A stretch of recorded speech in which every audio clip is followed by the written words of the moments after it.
Eh, si les parece, yo querría retomar donde estaba en la clase del miércoles, la clase interrumpida, y sí, acá mostrar o comentar algunas investigaciones sobre domesticación para ir cerrando el tema.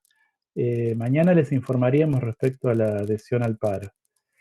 Eh, yo tengo que reconocer que en la otra materia, donde la metodología es bastante diferente y estamos mucho más ajustados con el tiempo, no nos vamos a adherir, eh, por lo menos formalmente. Pero, pero bueno, no sé, lo hablaremos acá y después mañana les daremos la información. Es, es una encrucijada esto, porque la, ya habitualmente las materias, bueno, tienen su complicación de programa. Cuando pasamos el plan de anuales a cuatrimestrales se complicó mucho más y ahora que estamos virtualizados es más complejo todavía. Eh, Así que bueno, nos jode mucho perder clases. Esperemos eh, bueno, que no sea un cuatrimestre demasiado conflictivo. Aunque también es cierto que bueno, no, no ha habido ninguna oferta del gobierno para algún tipo de recomposición salarial. Eso dificulta la perspectiva de que no sea un cuatrimestre conflictivo. Bueno, a ver, voy a volver a la presentación que estaba la vez pasada.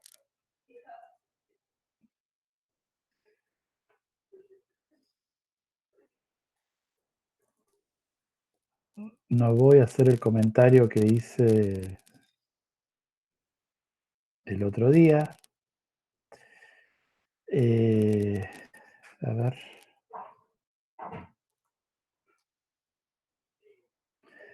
Bueno, eh, creo que estábamos acá. Ustedes corríjanme si no es así. Yo les comenté que si bien Silverstone plantea su modelo a comienzos de los años 90 y con la televisión en mente, de hecho, bueno, el libro donde esto está más desarrollado se llama justamente Televisión y Vida Cotidiana, pero bueno, es un momento coincidente con la expansión de Internet como medio de comunicación masivo. Dejamos para otro momento discutir si Internet es un medio o si es una plataforma o cómo lo vamos a considerar. Adelanto nomás que considerarlo un medio de comunicación no es exactamente lo más apropiado.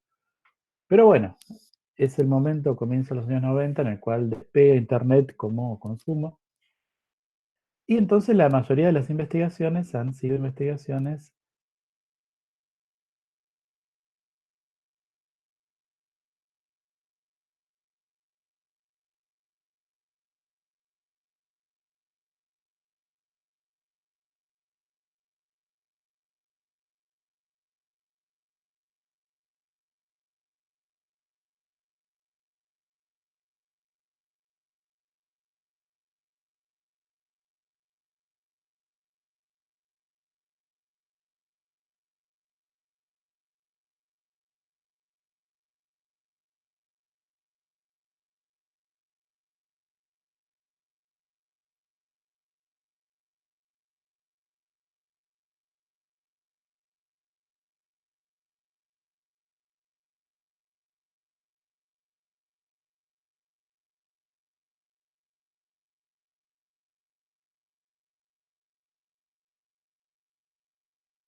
sobre el acceso a la vivienda y la tecnificación de las viviendas en los sectores populares y medios argentinos entre las décadas de 1940 y 1970. Es una investigación histórica. Hay otros aspectos de esa investigación, como por ejemplo la incorporación de algunas de las herramientas domésticas, que son la cortadora de césped, cosas así. Pero hay un capítulo de su investigación sobre la incorporación de la televisión, donde aparece un tema que nos va a importar, que es la cuestión de las marcas de género de la tecnología. Eh, la televisión genera una cierta incomodidad porque hay eh, bueno, esto lo señala Morley, dice que en la introducción de la televisión había un temor en relación a las mujeres. El temor era que la televisión fuera como un imán que corriera a las mujeres de su concentración en las tareas domésticas y que eso fuera problemático. Morley dice que por eso el modelo de la televisión original no fue el del cine en casa, que podría haber sido, sino el de la radio con imágenes. De forma tal, como sigue siendo la televisión, la verdad, pueda estar de fondo y no colisionar con las responsabilidades domésticas. Bueno, Pérez agrega a esto los distintos roles de género involucrados.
Un conocimiento de la televisión aun cuando no se pudiera consumir. ¿Se me escucha todavía?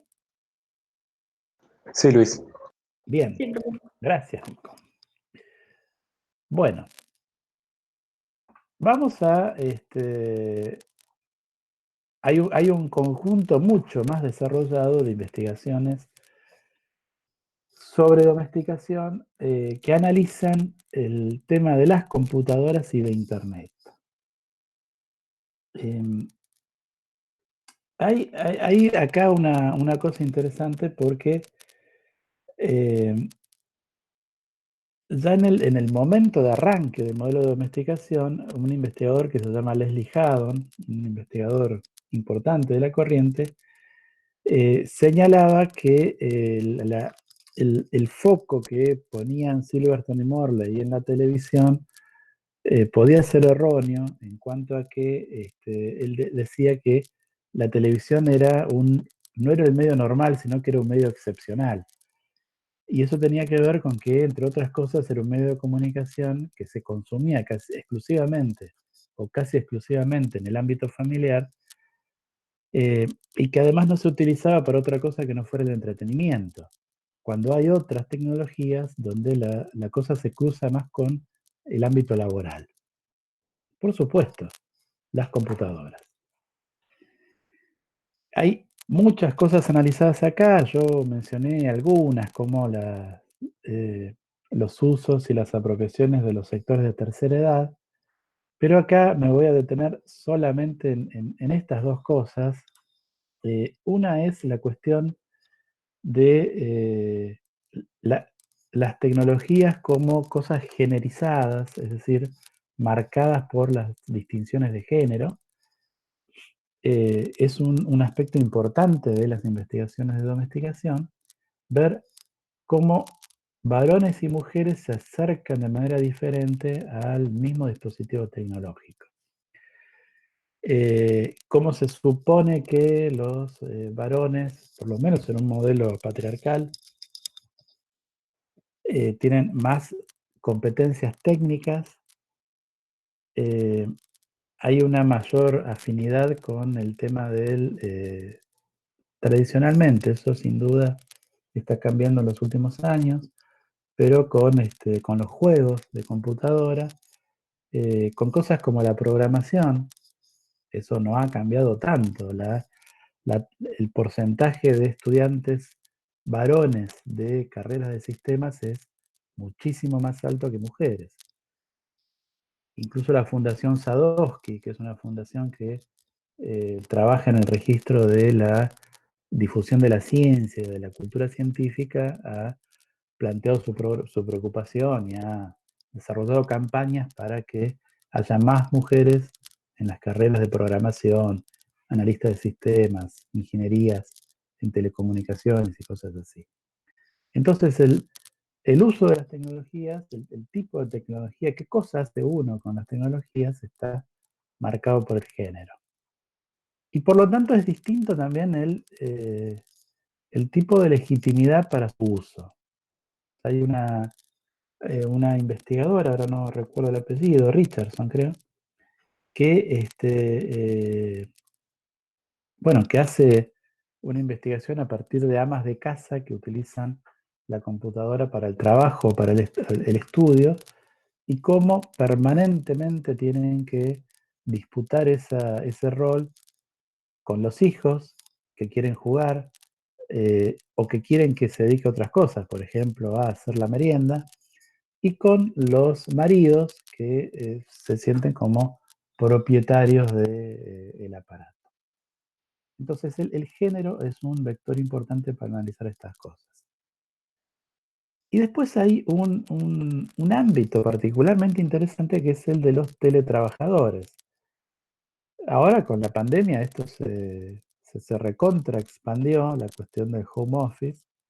Eh, Mucho de lo que se habló al respecto en el último año, eh, de alguna forma resuena en investigaciones que se hicieron unos cuantos años antes, desde esta línea del modelo de domesticación, donde lo que se ha estudiado específicamente es esa cosa límite, liminar, por la cual eh, la distinción entre el espacio público y el espacio privado queda de alguna forma borroneada o tensionada por el hecho de que algo que tradicionalmente consideramos propio del espacio público, el trabajo, se realice por algunos de los integrantes del hogar desde dentro de los límites de la casa.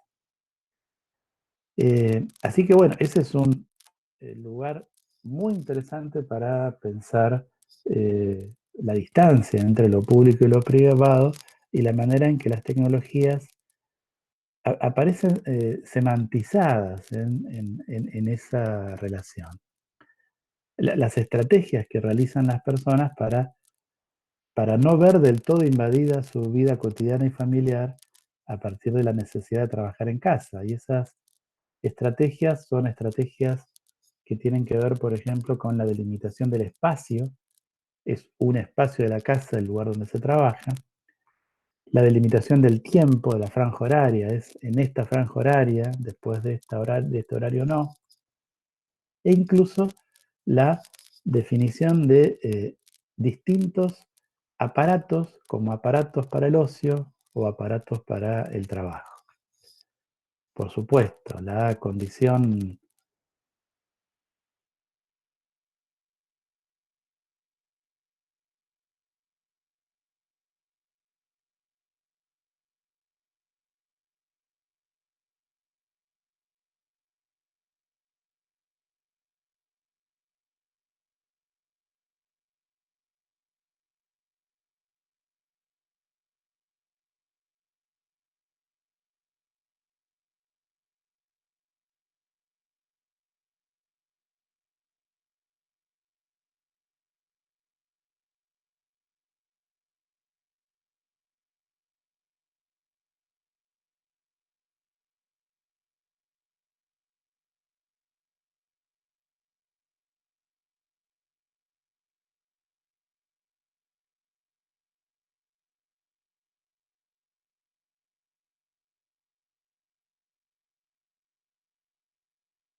que los smartphones no son, no limitan su uso al ámbito del hogar, sino que eh, traspasan las fronteras físicas del hogar y eh, se usan en los espacios públicos. Y al respecto, ellos toman dos decisiones. La primera es hacer una operacionalización de los momentos del proceso de domesticación. Apropiación, incorporación, objetivación, conversión. Y esa operacionalización la realizan analizando o adjudicando a cada uno de estos momentos distintos tipos de aplicaciones que pueden utilizarse en un teléfono celular. Eso es bastante raro, vamos a decir. O sea, no, es bastante raro y en cierta medida es bastante arbitrario. No es claro que eso se justifique mucho de la forma en que ellos lo piensan. La segunda decisión es de tipo metodológica y consiste en hacer o utilizar un abordaje cuantitativo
utilizar el modelo para el estudio de los smartphones.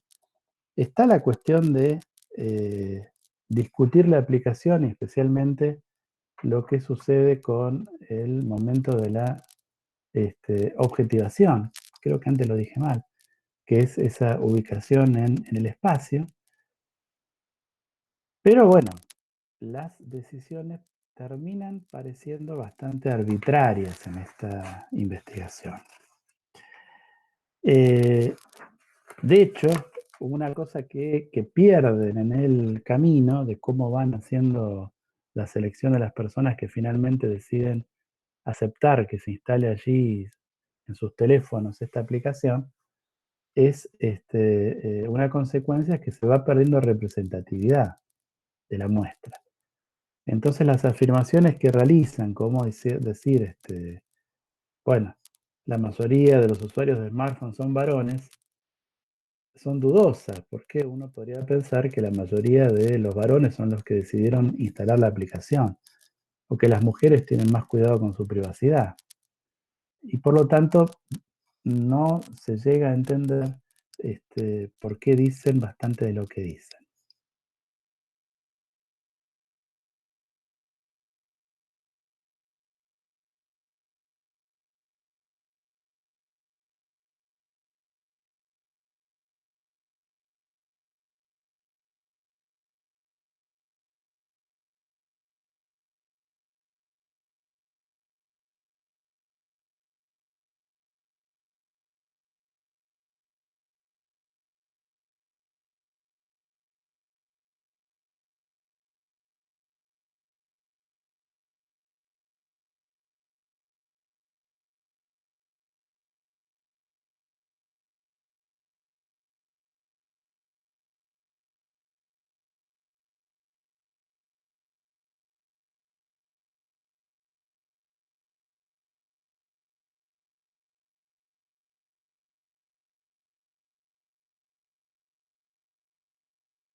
Red de pares.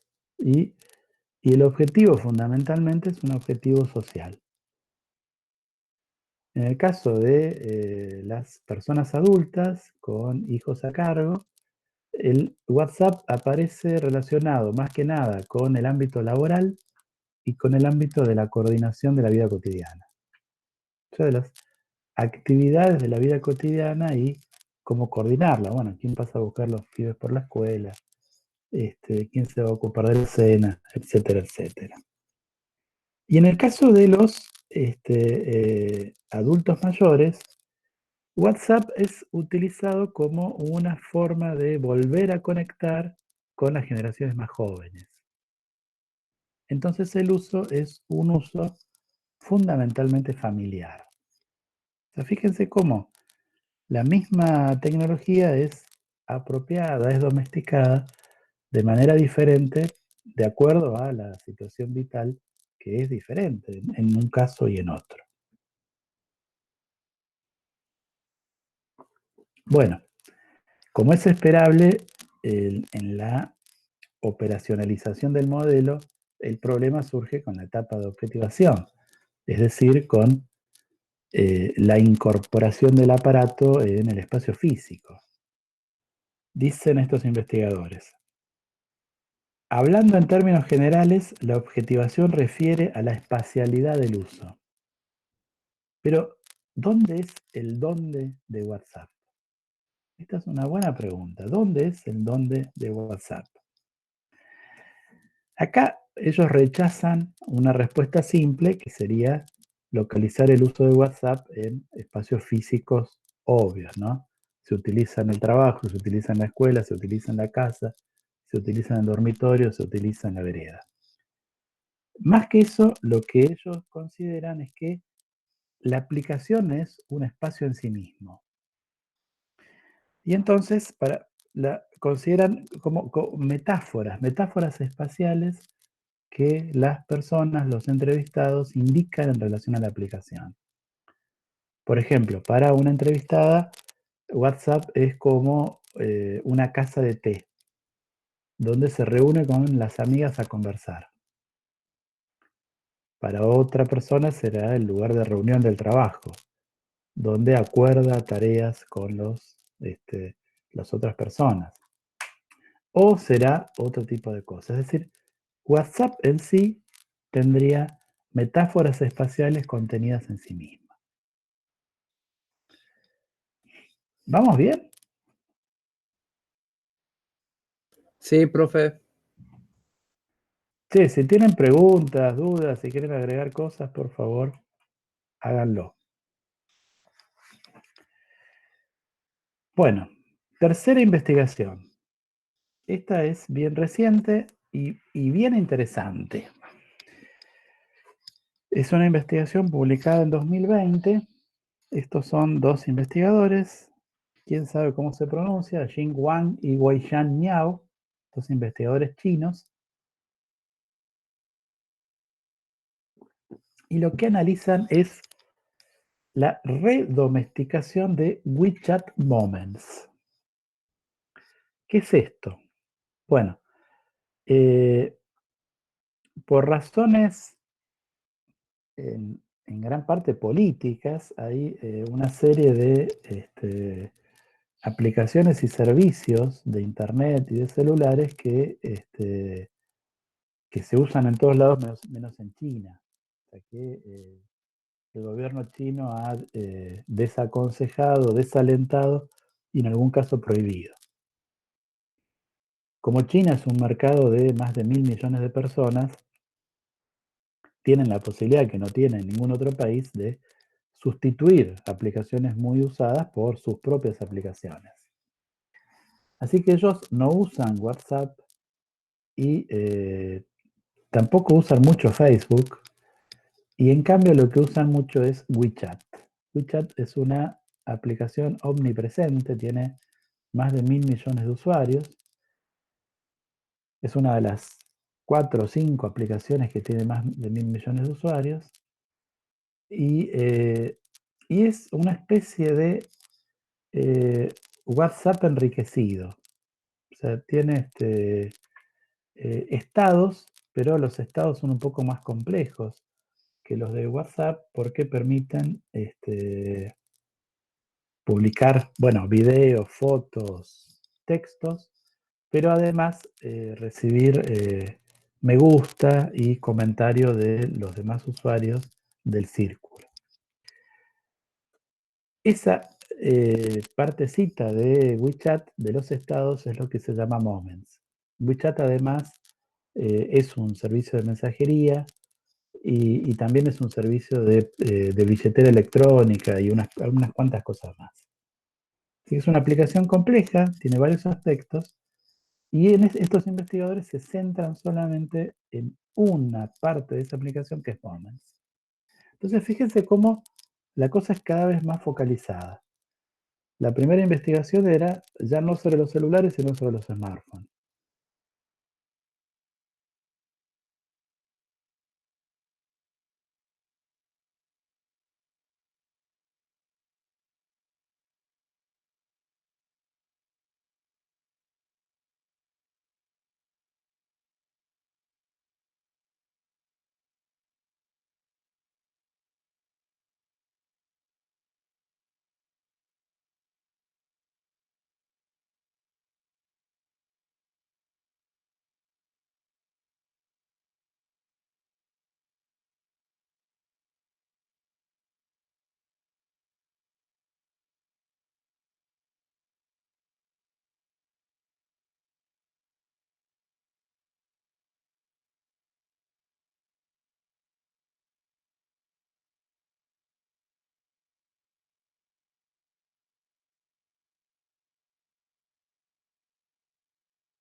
bueno, en el celular hay un espacio emergente, una superficie donde aparecen cosas y hay cosas que están como más atrás.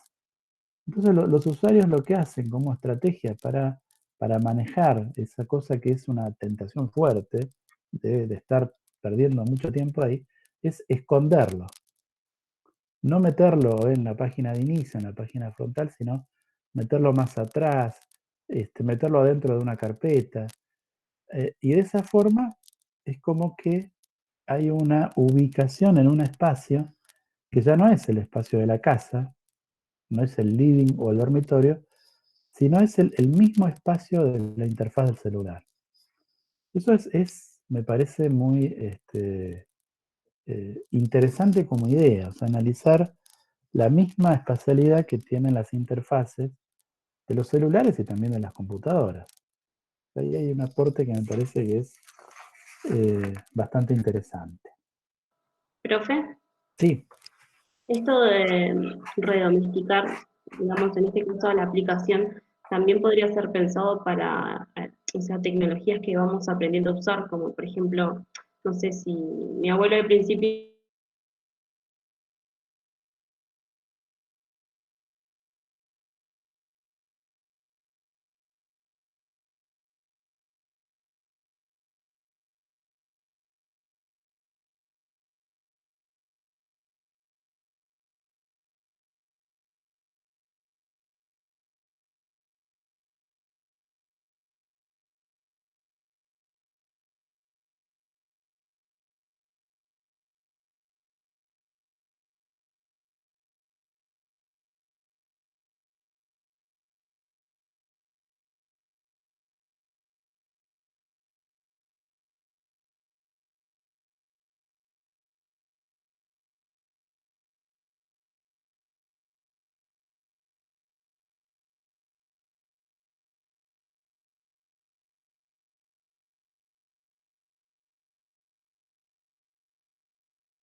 a nosotros nos parece, bueno, está esta idea que no es correcta, pero esta idea de los nativos digitales, ¿no? Como que algunas personas nacen sabiendo usar cosas y las usan sin ningún tipo de problema, pero está la otra cara de la moneda, y es que tecnologías que parecen muy simples para determinados grupos de personas son de un grado de complejidad que los dejan afuera.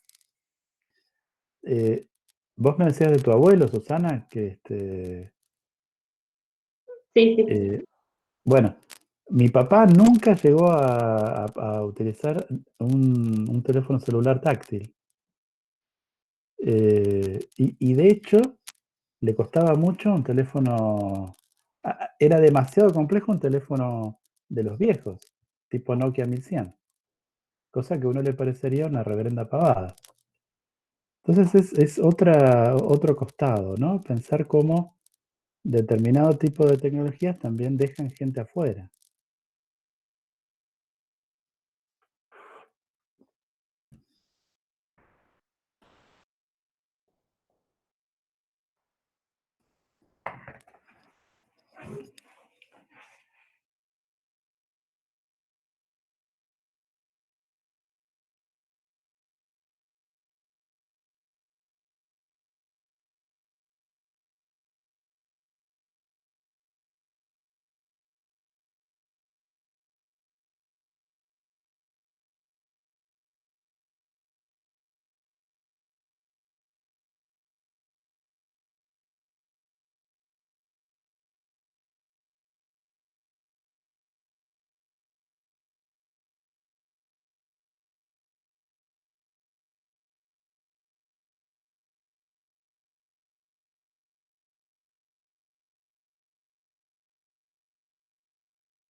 poco que no, así que voy a salir y entro de nuevo.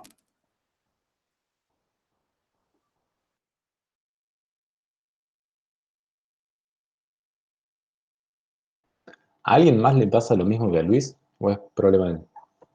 Creo que es problema de Luis porque... No, es problema mío, pero es un problema que tengo, pero no sé cuál es el origen del problema. Bueno, a ver, aprovecho para comentar una última cosa.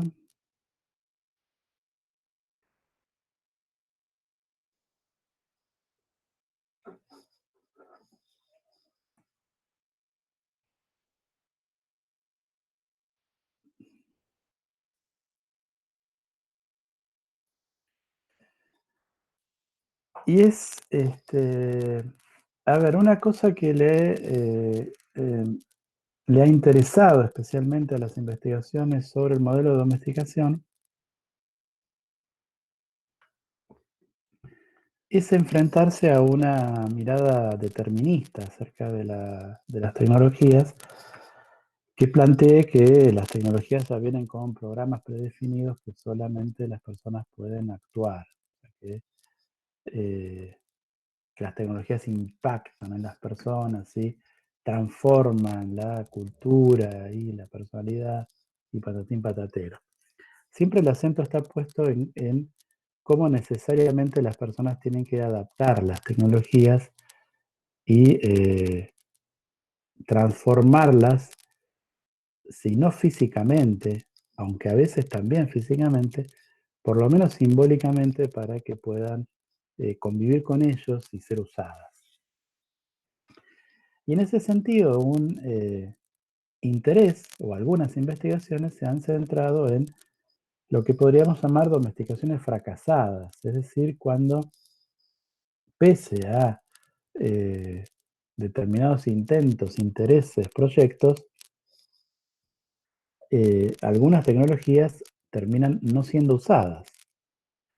Por ejemplo, bueno, hay una investigación realizada sobre cursos de introducción a la computación en personas desempleadas de algunos países europeos y cómo algunas de esas personas, por más que hicieron el curso, después nunca incorporan el uso de la computadora, por distintas razones. En algunos casos tiene que ver con razones de género, razones que tienen que ver con el lugar en la familia. A veces algunas personas compran finalmente, se apropian en términos legales del aparato, pero termina siendo usado por otro integrante de la familia y cosas así. O sea, esos desvíos, esos límites son cosas de interés para la investigación en domesticación. Y en ese sentido, con Roxana Cabello hicimos una investigación donde, bueno, entrevistamos a un conjunto de usuarios adultos de teléfonos celulares sobre muchas cosas. Nos interesaba reconstruir una biografía de uso de los teléfonos celulares, por eso es que focalizábamos en usuarios adultos y no en jóvenes. Pero una cosa que encontramos que nos pareció particularmente interesante fue lo que llamamos límites a la domesticación. Y esos límites se planteaban tanto en relación a lo que sería la apropiación en términos de Silverstone, como al uso. Entonces, había por un lado usos obligados, es decir, había muchos usuarios, era muy común que señalaran que no era de su elección utilizar determinadas tecnologías, determinados dispositivos, cambiar el dispositivo, comprar un aparato nuevo o incorporar aplicaciones o servicios, sino que eran factores externos que podían ser sistemas administrativos. Por ejemplo, un usuario se quejaba de que ya no podía pagar determinadas cosas yendo a una cola, sino que tenía que ir a un banco y vérselas con la terminal de autoservicio. O sea, obligado por una modificación administrativa. o por la FIP, o por el trabajo, ¿sí? Que lo obligaba a utilizar el celular y, por ejemplo, primero tener celular, después tener un smartphone, después utilizar una buena cámara como parte del trabajo.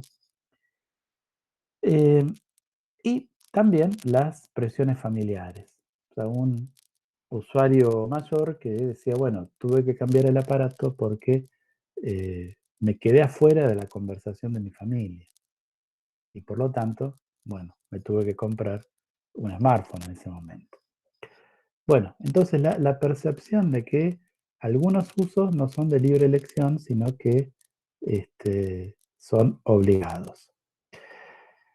Segunda cuestión, la reticencia también en términos de uso, es decir, la reticencia a verse retratados como usuarios intensivos.